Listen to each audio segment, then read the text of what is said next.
Olá, seja bem-vindo ao meu canal. Este é mais um podcast de resumo bíblico e hoje nós vamos falar sobre o livro de Crônicas. Assim como Samuel e Reis, o livro de Crônicas também era apenas um livro.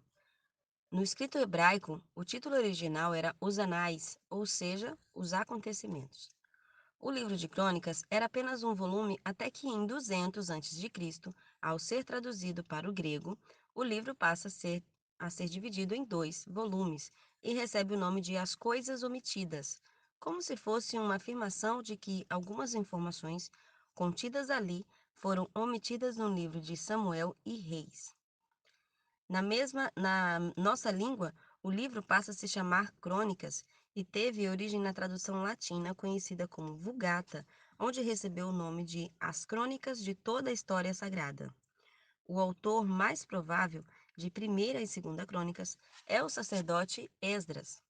Este livro foi escrito em meio a um cenário triste e alegre ao mesmo tempo. Depois de 70 anos de exílio babilônico, o povo de Israel regressa ao lar. Num misto de alegria pelo retorno e tristeza pelo que encontraram, o povo se reúne para reconstruir a sua história. A Jerusalém, que um dia foi suntuosa e agora estava marcada pela destruição dos seus muros, foram derrubados, as suas casas foram queimadas, o templo foi queimado e, apesar da tristeza que tudo isso representava, o coração do povo ardia pela reconstrução. Então veja que Primeira e Segunda Crônicas foi escrito neste cenário, o regresso de Israel da Babilônia.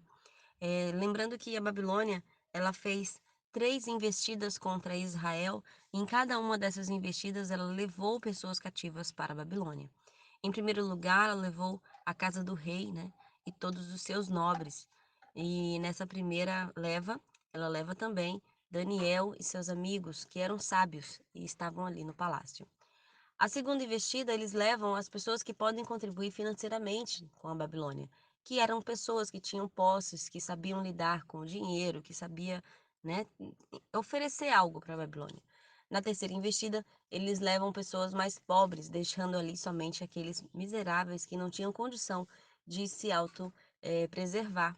Em cada investida que a Babilônia fez contra Israel, ela ela destruiu parte da cidade, ela destruiu o muro de Israel, ela destruiu o templo, ela queimou casa, estuprou pessoas, matou os filhos na frente de suas mães, deixou mulheres viúvas, filhos órfãos, fez misérias naquele lugar. Então, o regresso para Jerusalém representa muito para esse povo.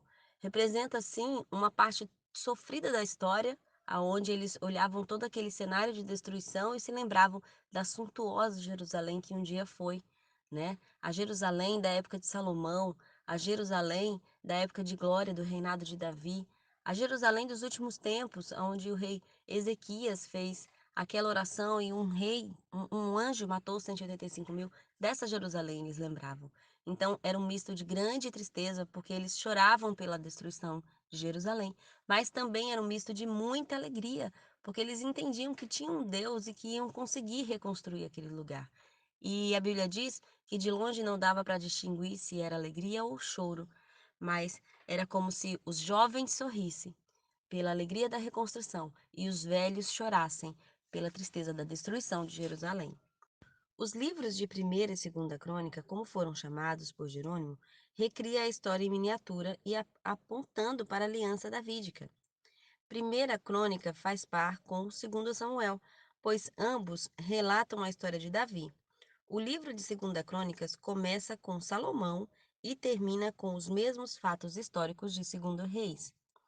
Os livros de Primeira e Segunda Crônicas são marcados pelo fato de o autor ter contribuído para relatar a prática de culto e ter omitido os fatos negativos ou que se opunham à linhagem de Davi. Daí paira a grande desconfiança de que este livro tenha sido escrito por um sacerdote, porque ele realmente valorizou a questão da prática de culto em Primeira e Segunda Crônicas. Esses dois livros foram escritos para o judeu que voltava do exílio babilônico, como uma crônica no intuito de fazê-los olhar para os propósitos de Deus e suas bênçãos, apesar do fracasso moral e espiritual enfrentados pela nação de Israel. Gente, quando eu faço uma leitura de Reis, eu sempre me arremeto também a Crônicas. A mesma coisa quando eu faço uma leitura em 2 Samuel. Eu vou pegar as mesmas histórias que eu estou vendo ali em um livro e vou consultar no outro livro. É muito interessante. A visão, o ponto de vista, os fatos, eles são mostrados, são os mesmos fatos, mas o ponto de vista parece ser diferente. A forma como o fato é mostrado, ele tem um quesinho a mais em um dos dois livros. O que você não consegue interpretar ali em Reis, você corre para Crônicas e lá você vai conseguir ter uma visão um pouco diferente daquilo que você está lendo. É muito interessante. Bom, esse podcast, ele faz parte de uma playlist chamada Resumo Bíblico, mas além dessa playlist, a gente tem outra playlist chamada Panorama Bíblico. E se você se interessa por este assunto e quer conhecer um pouco mais da Bíblia, é só você acessar o meu canal e acessar também a playlist Panorama Bíblico. Bom, fica com a gente até o final, ainda tem muito resumo bíblico pela frente. Se inscreve, compartilha, faça parte dessa grande família.